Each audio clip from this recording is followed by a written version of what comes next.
मंत्री निर्मला सीतारमण ने प्रस्तुत किया। बजट में सभी वर्गों के लिए क्या कुछ रहा, जानते हैं युवा सीए अनुराग शर्मा से। अनुराग शर्मा गत 10 वर्षों से बतौर सीए अपनी सेवाएं दे रहे हैं। विनय एक्सप्रेस यूट्यूब चैनल में आपका हार्दिक स्वागत है। सबसे पहले ये बताइए कि बजट क्या है और देश की अर्थव्यवस्था में किस प्रकार ये सहायक है। देखिए, ये आज जो लोकसभा में बजट पेश हुआ है, ये एक आम बजट है और वार्षिक बजट है। तो हर वर्ष पिछले वर्ष का एक ब्यौरा दिया जाता है, एक जिसे हम इकोनॉमिक सर्वे के रूप में लेते हैं, और अगले साल हम क्या खर्च करेंगे, किन मदों में खर्च करेंगे, उसके लिए टैक्स कहाँ से आएगा, किन मदों से हम कर की वसूली में बदलाव किया गया है, उसके बारे में हमें बजट के बारे में जानकारियां सम्मिलित होती है। चूंकि जितनी इसकी प्रासंगिकता पहले हुआ करती थी बजट की, उतनी आज के दौर में नहीं है। कारण कि पहले तो सिर्फ साल में एक बार जिस बजट वाले दिन ही बदलाव किया जाता था, लेकिन आजकल बीच में कई बार उसमें बदलाव किए जाते हैं और हर दिन नए नए कर कानूनों में और अदर जो नियम कानून है उनके अंदर बदलाव होते हैं। तो आजकल उतनी प्रासंगिकता नहीं रही, बट फिर भी हर व्यक्ति को आज भी आम बजट का इंतजार रहता है। आपके हिसाब से बतौर एक सीए की इस बजट की क्या मुख्य घोषणाएं रही?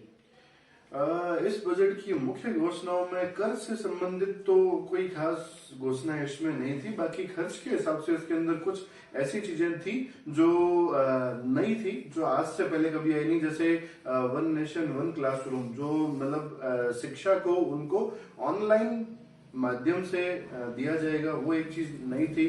क्रिप्टो करेंसी के ऊपर आया कि उनके ऊपर टैक्स किस हिसाब से दिया जाएगा, आरबीआई डिजिटल करेंसी लॉन्च करेगा, ये सब चीजें कुछ खास थी इसकी। अभी आपने क्रिप्टो करेंसी की तरफ इशारा किया, तो आजकल हमने भी देखा है तो काफी लोग क्रिप्टो करेंसी में निवेश कर रहे हैं। तो इस बजट में क्रिप्टो करेंसी को लेकर क्या मुख्य विशेष बातें रही? जी, क्रिप्टो करेंसी के अंदर आज फिलहाल पूरा विश्व है जो निवेश कर रहा है, और भारत के भी बहुत सारे लोगों ने इसके अंदर निवेश किया है। तो अभी इतने समय से लोग इंतजार कर रहे थे कि गवर्नमेंट या जो हमारी सरकार है वो उसके अंदर क्या नियम बनाती है या फिर क्या इसके लिए रेगुलेशन लेके आती है।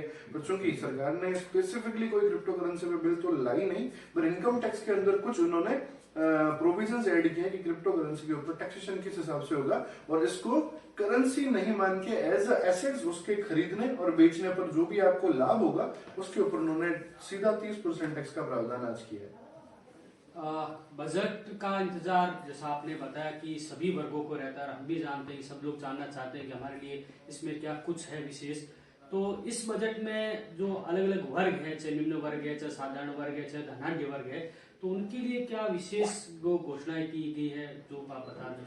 जी, सबसे पहले तो बजट के अंदर 80 लाख लोगों को घर के लिए प्रावधान दिया गया, वो वाकई में एक अच्छी घोषणा है। इससे कई लोगों को फायदा मिलेगा जो अभी तक जिनके लिए खुद का घर नहीं है, उन सब लोगों के लिए एक अच्छी चीज है। और कुछ जो रोजगार से संबंधित घोषणाएं की गई है, जैसे आत्मनिर्भर भारत में, और एक और स्कीम के अंदर एक में 16 लाख है और एक में 60 लाख है। तो ऐसे करके अच्छी रोजगार की घोषणाएं भी की गई है। इसके साथ साथ मुख्य जो आवास और रोजगार की बात होगी, तो शिक्षा के लिए इसमें क्या विशेष प्रावधान किए गए?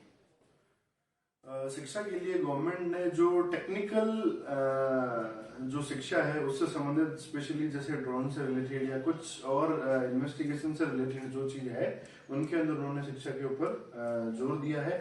एक और सेक्टर होता है स्वास्थ्य, हेल्थ सेक्टर, उसके संबंधित जो कि पिछले 2 सालों में हमने एक पूरे देश को स्वास्थ्य से संबंधित दिक्कतों से जूझते हुए देखा है। तो उसमें कोई बड़ी स्कीम की उम्मीद थी, पर ऐसा कुछ हमें नहीं देखने को मिलता है। अब हम आप चलते हैं आपके खुद के विषय पर। बतौर आप सीए हैं, तो इनकम टैक्स से संबंधित क्या विशेष प्रावधान इसको बजट में दिए गए हैं? सर, इनकम टैक्स से संबंधित चूंकि मध्यम वर्ग के लिए तो इसमें कोई खास विशेष घोषणाएं नहीं हो पाई, चूंकि मध्यम वर्ग को बहुत सारी उम्मीदें थी कि इस बार तो एटलीस्ट जो हम बचत करते हैं एटीसी में, उसमें कुछ बदलाव होगा। वो क्योंकि काफी सालों से वो 1.5 लाख रुपए पर टिकी हुई है। कुछ जो बेसिक एग्जम्पशन लिमिट है या स्लैब दर है उसमें कोई बदलाव होगा, लेकिन ऐसा कुछ बदलाव हुआ नहीं है। कुछ उन्होंने जो राज्य कर्मचारी जिनको एनपीएस में सिर्फ 10% की छूट मिलती थी एम्प्लॉयर के कंट्रीब्यूशन पे, उसको केंद्र के बराबर किया है। तो कुछ छोटी मोटी विसंगतियां दूर की है, बाकी ज्यादा कोई इसमें बदलाव नहीं किया गया। और अगर बदलाव किया गया है, जैसे रिटर्न रिवाइज करने का आपको असेसमेंट ईयर के बाद में 2 साल तक और प्रावधान दिया गया है, पर वो भी सिर्फ सिंगल साइडेड है। अगर आपको लगता है कि कोई टैक्स जमा कराने से छूट गया तो आप उसको रिवाइज करके अपडेट कर सकते हैं, जबकि अगर कुछ इसके अगर विपरीत है तो उसमें उनके लिए कोई राहत नहीं है। एक मुख्य चीज जो हमारे व्यापारी वर्ग है, तो उनके लिए जीएसटी से संबंधित क्या घोषणाएं इसमें रहा है?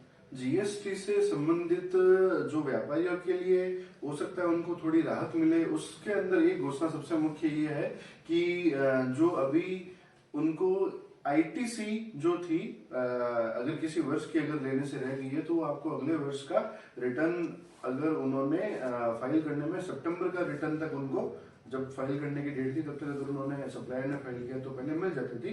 अब उसका डेट लिमिट को बढ़ाकर के 30 नवंबर कर दिया। और उसके अलावा जीएसटी के अंदर काफी चेंजेस हुए हैं, पर वो सारे प्रोसीजरल चेंज है। और जो अभी तक रूल के तौर पर प्रैक्टिस में थे, यानी कि जो अभी तक उन्होंने नियम के तहत सर्कुलर के थ्रू या नोटिफिकेशन के थ्रू उन्होंने जो रूल बना रखे थे, उनको उन्होंने एक्ट में डाला। तो जीएसटी में स्पेसिफिकली ये अभी भी आज बोलते हैं ना कि अभी तक पूरा सेटल होने की जगह ये ट्रायल एंड एरर बेसिस पे चल रहा है कि गवर्नमेंट ने, जैसे पहले क्या होता था कि आपने एक्ट बनाया, एक्ट के बाद में उसको उसके सपोर्ट के लिए आपने रूल्स बनाए, बट आज क्या हो रहा है, हम हिट एंड ट्रायल बेसिस पे देख रहे हैं।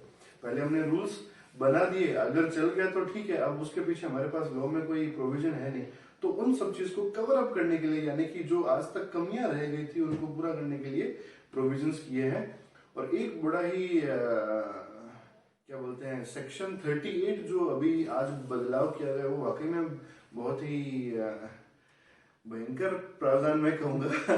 कारण उसका ये कि उसके अंदर जो आईटीसी ब्लॉक करने के लिए रूल दिए हैं कि जैसे मान लो अगर मैंने कोई सामान खरीदा है, अगर मेरे पास बिल है और अगर सामने वाले मेरे सप्लायर ने भी उस पर टैक्स जमा कराया, यानी कि जो धारा 16 के अंदर कुछ प्रावधान थे वो हम पूरा करते थे, तो अभी तक तो हमें इनपुट मिलता था। लेकिन अब उसमें कुछ ऐसी प्रोविजंस और ऐड की है जो हमारी इनपुट रेट को रोकेगा। तो शायद हो सकता है छोटे व्यापारियों के लिए या फिर बड़े के लिए भी आने वाले टाइम में जीएसटी से रिलेटेड ये प्रावधान थोड़े से दिक्कत वाले हो सकते हैं।